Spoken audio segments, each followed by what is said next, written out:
북핵 문제를 풀려고 내려온다는 건 미국이나 유엔 안보리 쪽의 반응을 보면 아는 거예요.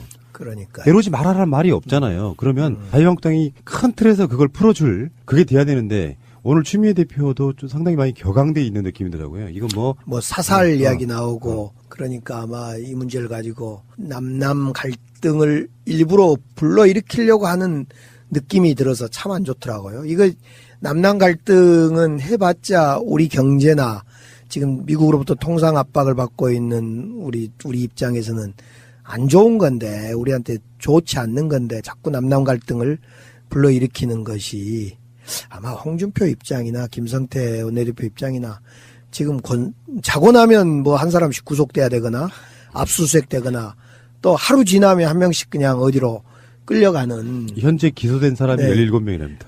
현역 의원 중에요? 그러니까 이런 상황에서 뭔 재미가 있겠습니까? 막 이런 거 있으면 국익은 던져버리고 한바탕 붙어서 국익이 오든 말든 자기 힘에 과시하는 이런 상황으로 가는 거죠. 뭐. 예.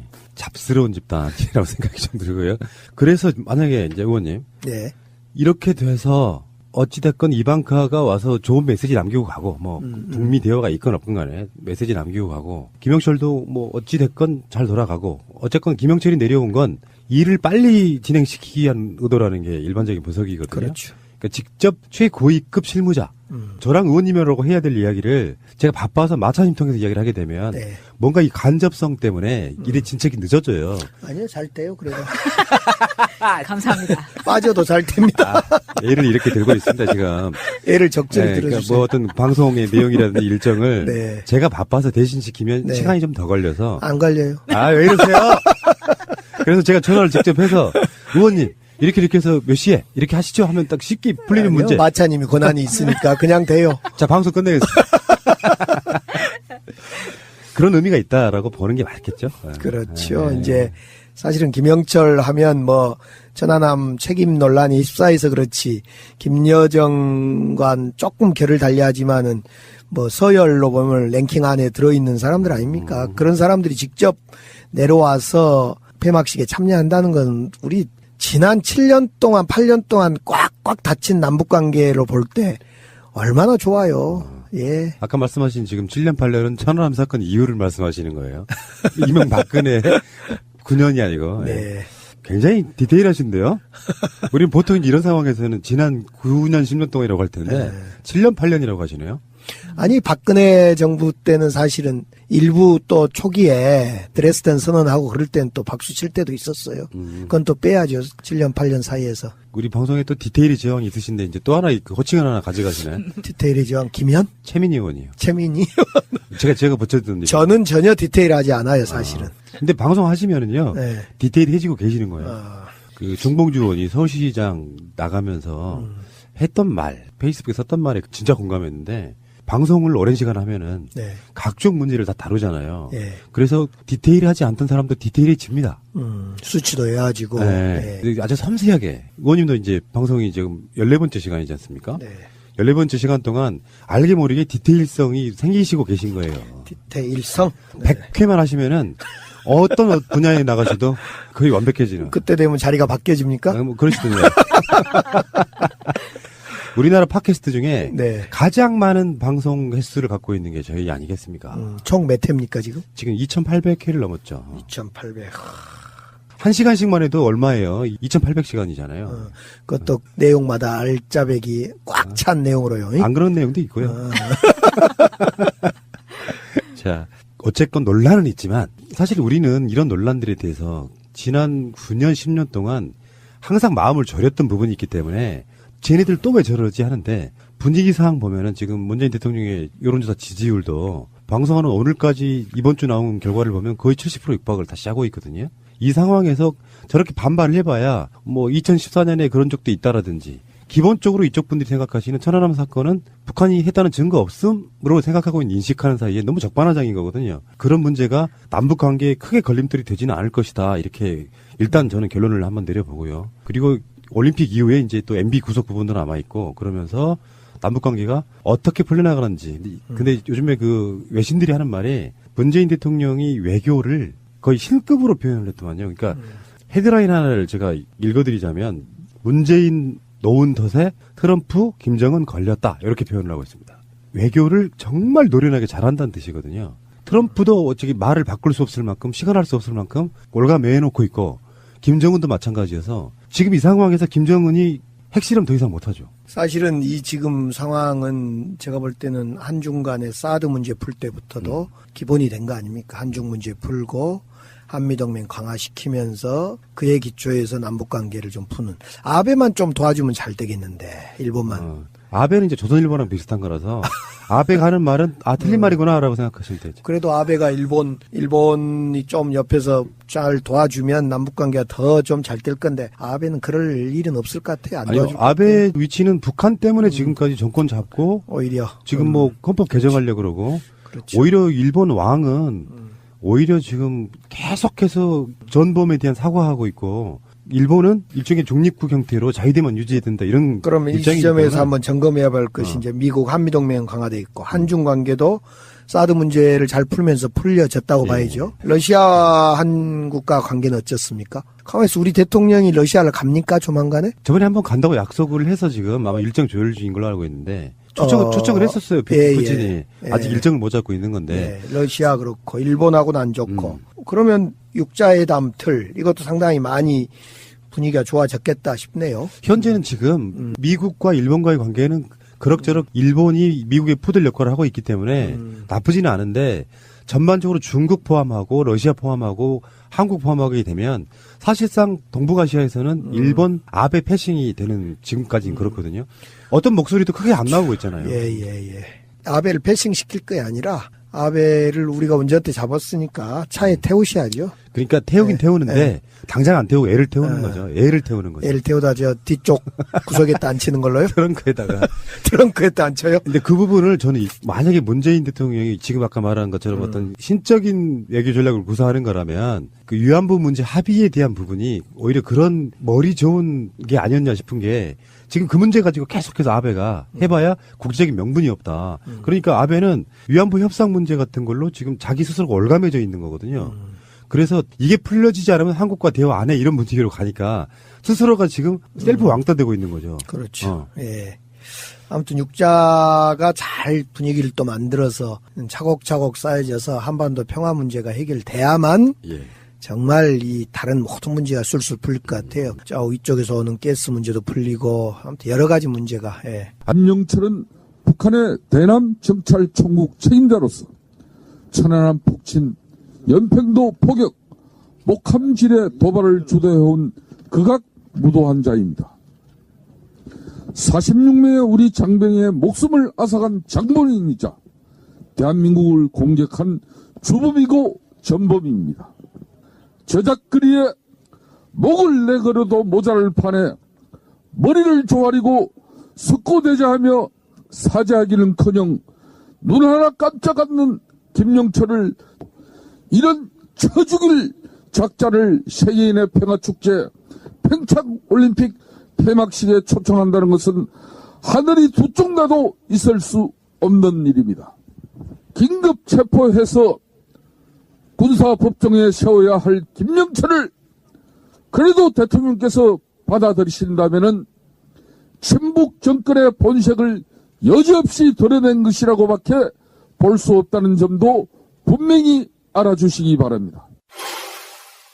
지금 전국이 이제 또 하나의 어떤 논란에 휩싸이고 있는데요. 우리가 예상한 대로 북한에서 내려오는 김영철에 대해서 자유한국당이 사살이라는 표현까지 있었어요. 네. 사살의 대상인데 어떻게 고위급 대표단으로 내려올 수 있느냐. 폐막식에 오는 이런 건데 오늘 여러 가지 뉴스들이 나오고 있는데 김영철이 천안함의 배우라는 증거가 있냐 이게 첫 번째고요.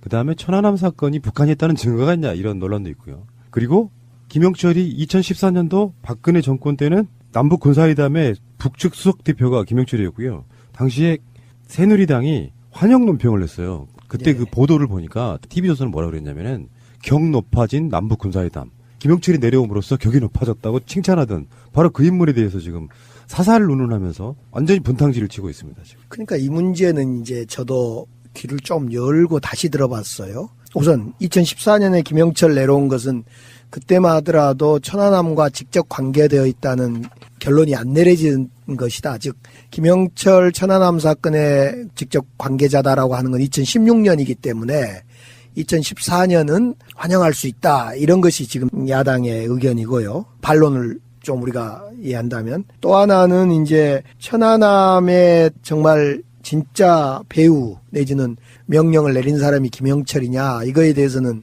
미국도 또 국정원도 확인할 수 없다 이런 정도 아닙니까?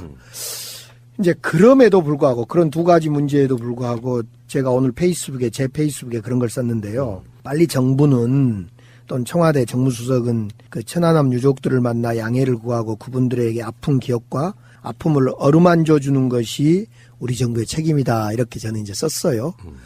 그래서 일단은 이래야 될 것 같아요. 저는 이 문제를 볼 때는 김영철을 내려와서 지금 남북 정상회담 내지는 뭔가의 얘기 물꼬를 더 트자고 지금 오기 때문에 그걸 대승적으로 우리 국민들이 수용을 해야 되는 건 맞고요. 또 수용해 주십사 하는 바람이 있는 거고. 대신 우리 정부도 유족들 내지는 그분들의 마음을 최대한 어루만져 줄 수 있는 어떤 여러 가지 방편의 고민을 좀 했으면 좋겠다 이런 생각입니다. 저는 원천적으로 네. 천안함 사건을 일단 재조사해야 된다고 보거든요. 천안함 사건이 북이 했다는 증거가 아직까지 없어요. 이제 그 문제는 뭐 여러 가지 이야기를 저도 할 수 있겠지만 일단은 얘기가 그렇게 가버리면 너무 이제 미궁으로 빠져들 것 같아서요.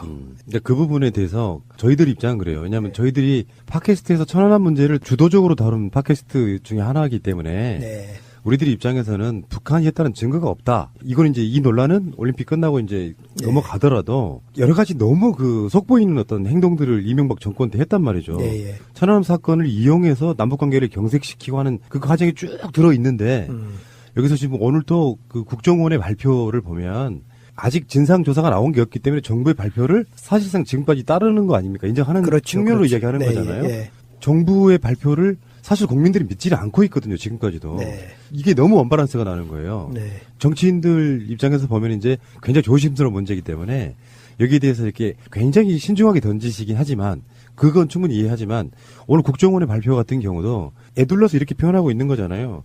천안함 폭침이 명확히 김영철이 지시한 건 아니다. 김영철이 지시했다고 명확하게 말할 만한 증거가 없다. 일단 이거예요.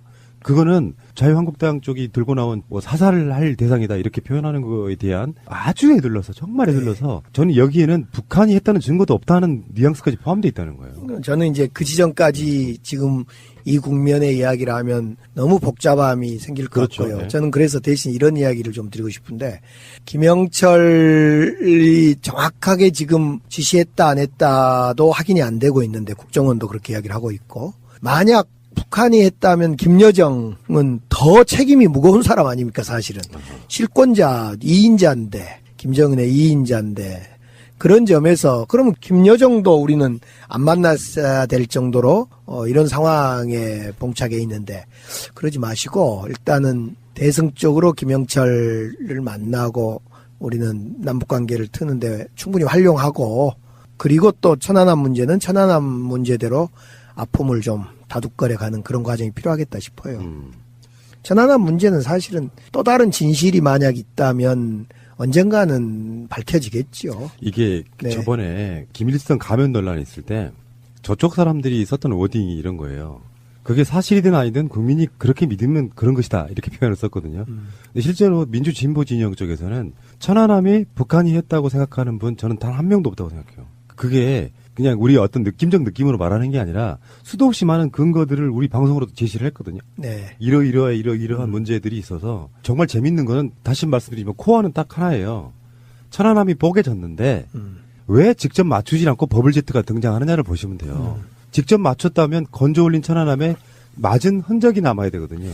그 흔적을 설명할 수 없으니 이걸 버블제트라는 미국도 사실상 성공시키지 못한 기계를 북한이 만들었다고 해서 그 다음에 그럼 그 오리는 어디 있는데 이 질문에 대한 답은 어디선가 건져 올렸던 옛날에 갖고 있던 녹슨 어뢰를 갖다 놓고 처음에는 이거라고 했다가 실제로 북한 어뢰가 설계도로 나오니까 다시 그 어뢰가 교체되는 상황까지 벌어져요. 그리고 나서 나중에 봤더니 천안함 사건 때 가라앉았을 그러니까 물밑에서 있었을 것으로 추정되는 어뢰가 아니었단 말이죠. 왜냐하면 훨씬 오랜 시간 동안 가리비가 자라고 있었던 그런 측면에서 보면 이명박도 그랬다니까요. 다시 말씀드리지만 사건이 일어나고 며칠 안에 북한의 소행으로는 보이지 않는다고 했던 사람이 이명박이요. 당시 대통령이었단 말이죠. 어쨌든 뭐 천안함 진실은 현재까지는 북한의 소행이다라는 것이 정부의 발표였고 그렇기 때문에 일단은 그것이 아니다라는 결정적 내지는 분명한 과학적 증거가 정부로부터 발표되기 전까지는 북한의 소행이 아니다라고 하는 것도 위험하다라고 생각합니다. 그래서 이것은 지금 이제 100번 양보해서 김영철을 천안함에 아주 상당한 책임이 있다고 만약 하더라도 지금 남북관계나 여러 가지 한반도 상황을 볼 때 대화를 않고 단절을 하면 핵무기만 커지고 핵만 점점 보유되는 북한. 이 상황이 지난 한 8, 9년 MB 정권과 박근혜 정부 때 북한과 대화를 단절하고 개성공단, 금강산 다 맞고 나서 지금 아무것도 남는 게 없고 남는 거 있다면 북한의 핵만 남는 거 아닌가 싶어요. 그래서 예. 슬기롭게 대응을 해야 될 것 같아요. 예.